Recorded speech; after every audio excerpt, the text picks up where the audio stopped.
So 3 years ago, I joined a team bonding exercise with my previous employers, and we did an exercise called DISC. DISC.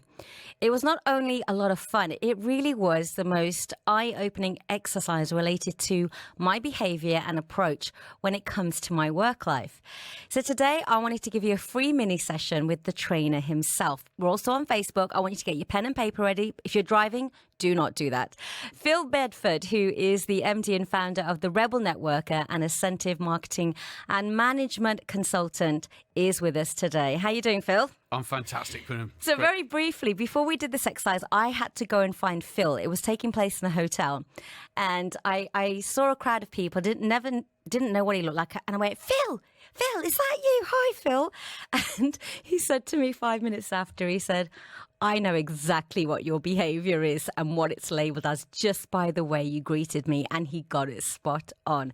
So let's break this down. What exactly is DISC, D-I-S-C? DISC is a measurement tool that allows us to analyze the behavior of somebody, the way they do tasks. And it was developed in the 20s by the same gentleman, oddly enough, who thought of Wonder Woman. I love Wonder Woman. No wonder I love this exercise. So his name was William Marsden. And he was. So what he'd done is he's developed a way of recognizing there's ultimately 4 different behaviors that we all people have. recognize. Everybody has them. Okay.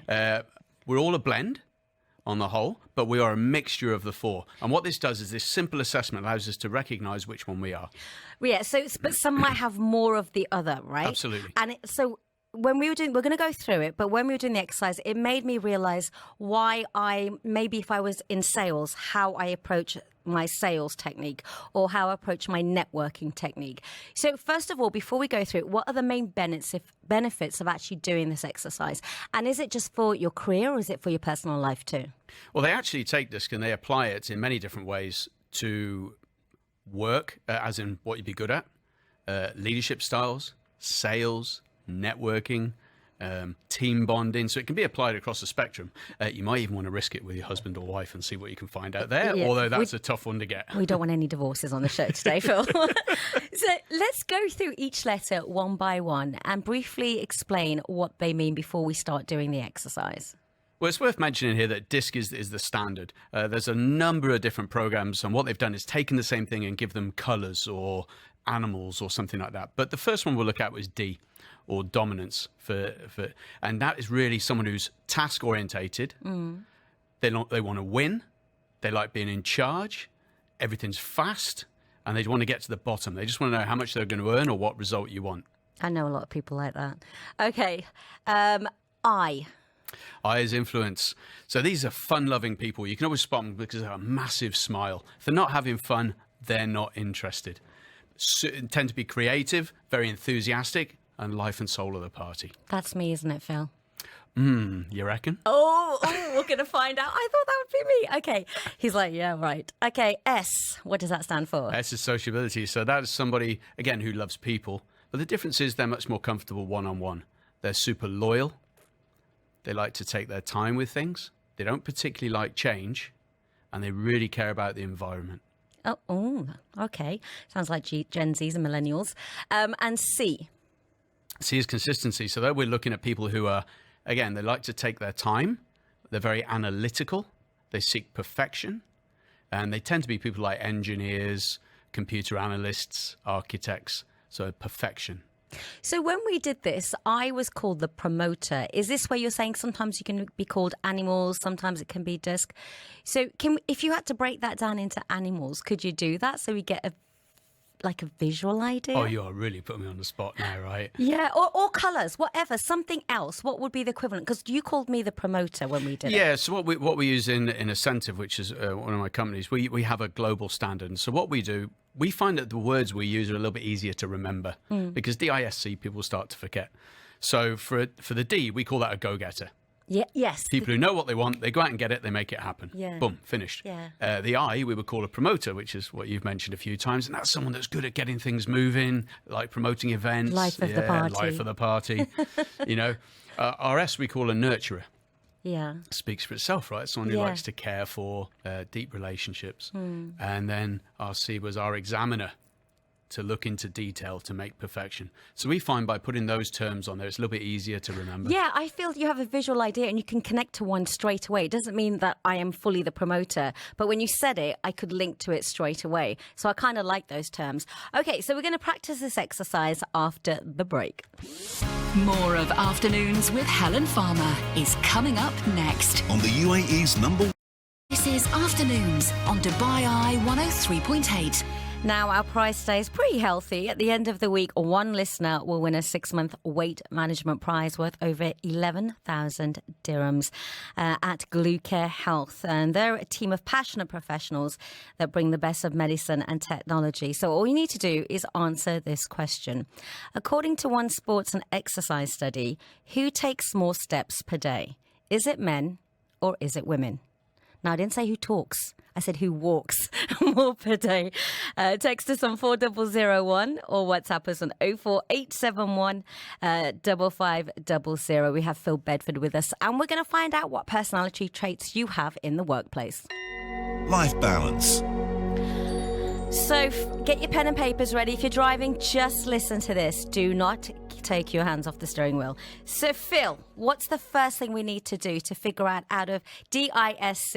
I feel like adding the O there, disco. I was ready to dance.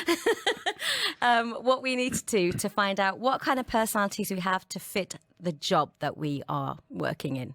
Okay, it's worthwhile saying that normally you do a bit of an assessment here, which could take you 20 minutes or 30 minutes, okay? Yeah. So the exercise we're going to do now is going to be super superficial. Yes. Okay? And also a lot of people believe they're one thing and they're not quite. They're Like actually me. something else, right? So what we're going to do now is based on your belief. So it's probably not going to be 100%, but it'll be a bit of fun. Okay, let's do this, everyone. Get your pen and paper. Alrighty. So what we're going to do, you're going to draw a simple cross Okay. with the lines vertically and one horizontally. Yes. So a simple cross. Yes. Then what you're going to do in the top left corner is write the letter D. Mm-hmm. In the top right corner, I. Yeah. Underneath that, you're going to do S. And then on the remaining one, which is bottom left, C. Okay.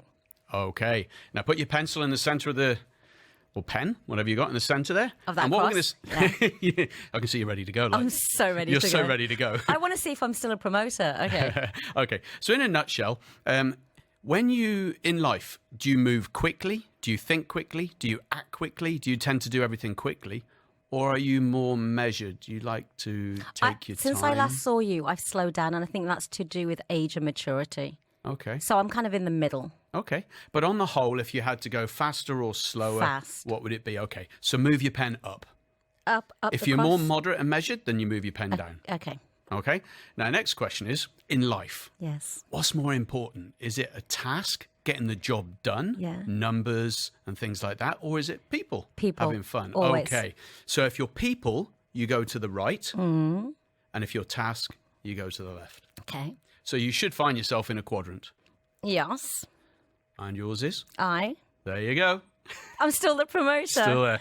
It's not, that's a very, very quick way of doing it, though. So let me ask you a question. I mean, there's more to it. Where our session was a good 2 hours, and we kind of examined everybody in the room. Let's say if I'm an I, and give me an idea of what I'm like in the workplace if I'm a promoter, if I'm an I.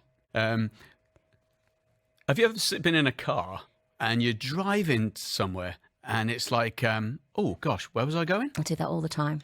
And then you suddenly call someone and says, where was the party again? Where was the office? Well, yeah.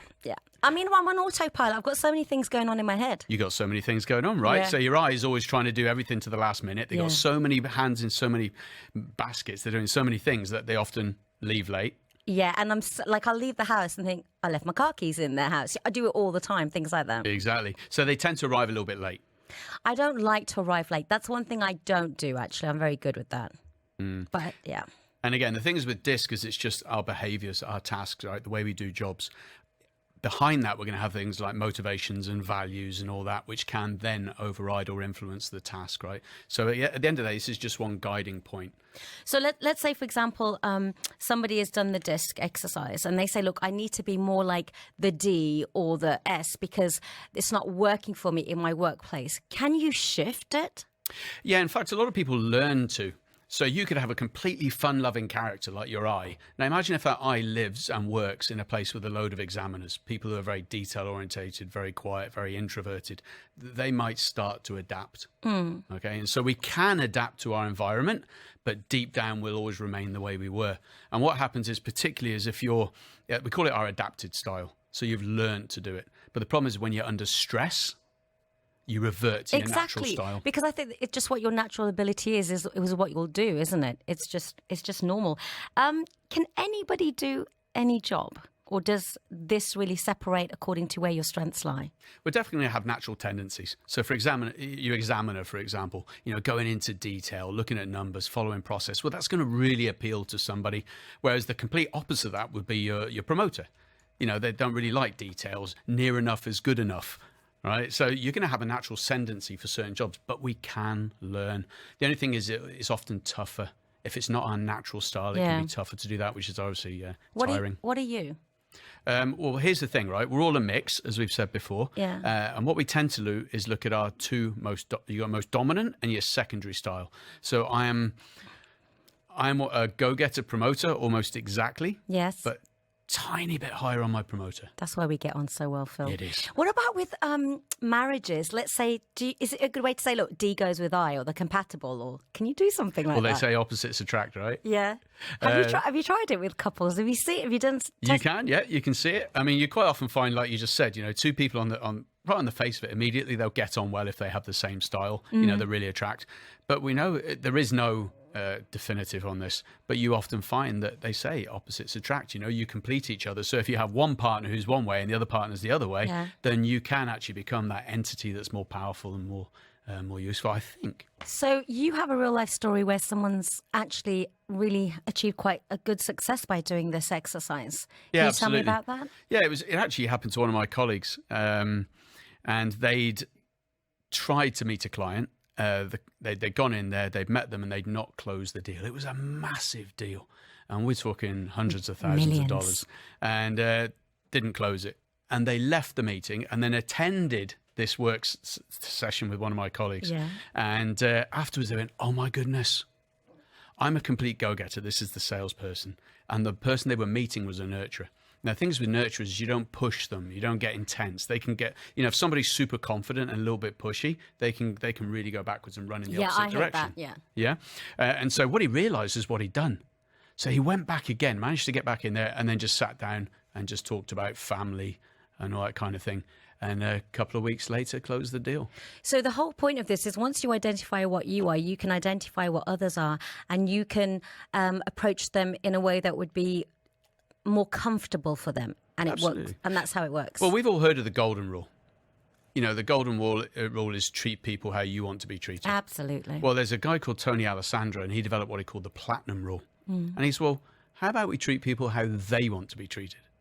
Nice. But you need to figure that out first. And that's the great thing about this. I mean, you can do this assessment with a little pen and do it.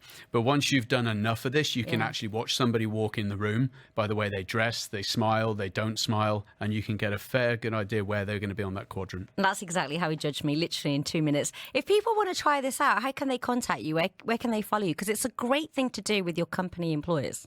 I mean, feel free to reach out to me on LinkedIn, Phil Bedford on LinkedIn, or my website is therebelnetworker.com. Okay. And Phil, I just want to say from one promoter to the next, it's always fun being with you. And yourself.